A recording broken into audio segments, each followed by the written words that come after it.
Doctor साहब, हम mobile phone का यूज़ जब करते हैं, आजकल हर बंदा एक मोबाइल फ़ोन का यूज़ कर रहा है। वो कुछ ज़्यादा ही यूज़ अगर हो जाता है तो आप समझते हैं कि उससे जो है बीमारियाँ जन्म लेती हैं या कोई बीमारी देखिए खुद भी है? देखिए ये जो ज़हनी बीमारी बनी हुई है ना, मोबाइल को बार-बार देखना, उसको मतलब बस नोमोफोबिया हो जाता है ना, ठीक बार-बार है। देख रहा होता है, हाँ, नोटिफ़िकेशन बार-बार चेक कर रहा होता है। मेरे इल्म के मुताबिक मोबाइल जो लोग ज़्यादा देखते हैं, मेरा तो माइंड ये काम करता है कि वो उनको बेचैनी हो जाती है, परेशानी हो जाती है। मेरे ख़्याल में आर्सेनिक हम उनको देंगे तो उनको सुकून हो जाएगा।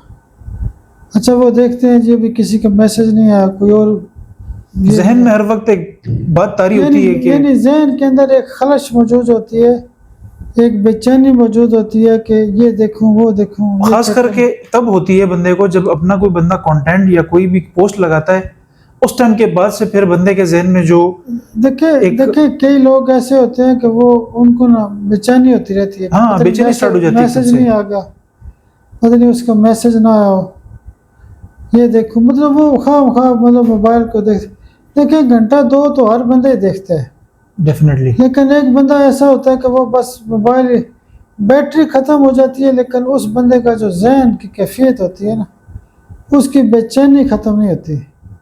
तो बेचैन लोगों की दवाई है जो मोबाइल का ज़्यादा इस्तेमाल, मेरे ख़्याल में आर्सेनिक बहुत अच्छा काम करती है, हुँ। टॉप की दवाई है। डॉक्टर साहब, कुछ लोगों को जो है वो चीज़ें भी छोटी नज़र आती हैं, तो क्या ये नज़र का मसला देखिए है या देखिए ये दिमाग का मसला है, जिन लोगों को छोटी चीज़ें नज़र उनको बंदे भी कम नज़र आते हैं, मतलब वो अपने दिमाग को बड़ा समझते हैं। ये बेसिकली प्लैटिनम होता है।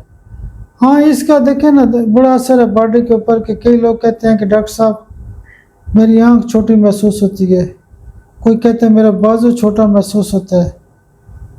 अच्छा कोई कहता है जी मतलब ख़वातीन अक्सर कहती हैं मुझे डॉक्टर साहब मुझे ब्रेस्ट छोटा महसूस होता है। यानी दिमाग की ऐसी कैफ़ियत कि जब आपको कोई बंदा छोटा नज़र आए या बॉडी का कोई छोटा हिस्सा नज़र आए तो दवाई प्लैटिनम होती है, बड़ा अच्छा काम करती है। वो मतलब सारी जो फ़िगर है जो वो बॉडी की वो एडजस्ट हो जाती है सारी? दिमाग की कैफ़ियत को ठीक कर देती है। ख़ास करके उन लोगों की दवाई है, ये बेसिकली गरूर की दवाई है, यानी वो लोग जो बाकियों को कहते हैं ऐसे ही हैं, बस छोटे हैं, हुँ। ठीक। ठीक है? डॉक्टर साहब, सुसाइडल अटैक्स भी देखते रहते हैं हम लोग के, कुछ लड़के लड़कियां कुछ या बड़े हो गए, कोई भी कैफियत ज़िंदगी में उठा लें, कोई भी कंडीशन उठा लें, सिनेरियो उठा लें, तो पता लगता है कि इसने सुसाइडल अटेम्प्ट किया है। तो इस बारे में आप क्या कहते हैं और मेडिसिन्स इसमें किस देखिए, तरह से वर्क करती हैं? मैंने पहले भी इस पे बात कर दी है कि मायूसी, हुँ। सुसाइड वही करता है जो मायूस होता है। मौजूदा दौर में बड़े केस मिलते हैं, रोज़ाना देखते हैं जी फलां ने सुसाइड अटेम्प्ट किया है, खुदकुशी कर ली है, तो इसकी पहले दवाई बताई हुई ऑटोमेटिक दवाई होती है इसकी। डॉक्टर साहब ने पहले बात की कि एक बंदा नरम मिजाज का होता है, वो हर बात पे ओके ठीक है। ये एक बंदा होता है बहुत ही ज़्यादा मेहरबान होना, हद से ज़्यादा। तो क्या ये अच्छी चीज़ देखिए, है? ये बेसिकली अपना-अपना मिज़ाज होता है, हमदर्द मिज़ाज होता है। हुँ। यानी कई मिज़ाज ऐसे होते हैं बच्चों के साथ भी फिट हो जाते हैं, बूढ़ों के साथ फिट हो जाते हैं। उनकी अंडरस्टैंडिंग औरतों के साथ भी होती है, यानी मुआशरे के हर फ़र्द के साथ उनकी अंडरस्टैंडिंग होती है। वो कहते हैं जी बाबा जी, अंकल ऐसे है जी, बेटा ऐसे है जी, भाईजान ऐसे, बाजी ऐसे। ये बेसिकली जो लोग हमदर्दी करना चाहते हैं, हुँ। वो हर एक के साथ अच्छा बनते हैं, हर एक के साथ हमदर्द होते हैं। ये बेसिकली जो सियासी टाइप लोग होते हैं ना, वो हमदर्दी बहुत ज़्यादा कर रहे होते हैं, ख़ास करके इलेक्शन के दिनों में। ठीक है? यानी जो लोग हमदर्दी करते हैं या मोहल्ले के अंदर वेलफेयर का काम करते हैं, हमदर्द पसंद होते हैं, उनकी दवाई होती है फास्फोरस। हुँ।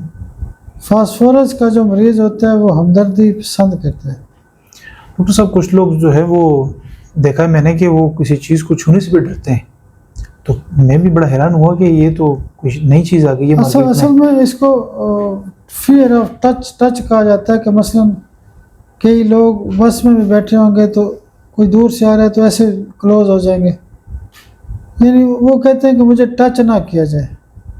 टाँग पे टाँग रख के बैठा हो बंदा, आगे से गुज़र रहा हो, तो हाँ, ऐसा लगता है भी टकरा जाएगा इससे, टकरा जाएगा। वो ये सीधा नहीं होके चाहते बैठ कि जाता है मुझे बंदा। कोई टच करे, मुझे कोई छुए। तो इसकी बड़ी ख़ास दवाई होती है और बड़ा काम करती है। अर्निका बहुत अच्छा काम करती है। अर्निका की एक का डोज हाई पावर में दें या 200 रोज़ाना भी दे सकते हैं। डॉक्टर साहब आखिर में जाते जाते कोई मैसेज देना चाहेंगे लोगों को? देखिए, मैं बार बार एक ही बात करता हूँ कि जो माइंड की कैफियत होती हैं उसको ज़रूर तवज्जो होना चाहिए।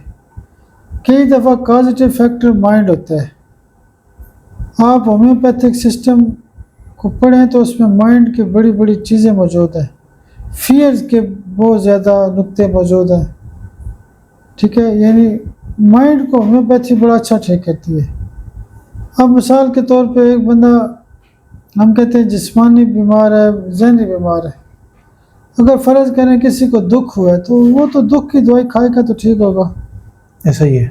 ठीक है, तो माइंड का बड़ा अच्छा है, इसके ऊपर होम्योपैथी में कमाल का रिजल्ट है। बेशक डॉक्टर साहब, थैंक यू सो मच। तो नाज़रीन, आपने आज का पॉडकास्ट देखा और उम्मीद है कि कुछ जो सवालात रह गए थे हमने आज डिस्कस किए। कोशिश की हमने कि हम ज़्यादा जो है आपको इन्फॉर्मेशन दें कि आप लोग जो है वो अपनी सेहत का अच्छा ख्याल रख सकें, अपने इर्द गिर्द और अपने चाहने वालों का। तो इंशाल्लाह आपसे नेक्स्ट पॉडकास्ट के अंदर मुलाकात होगी। तब तक के लिए अल्लाह हाफ़िज़।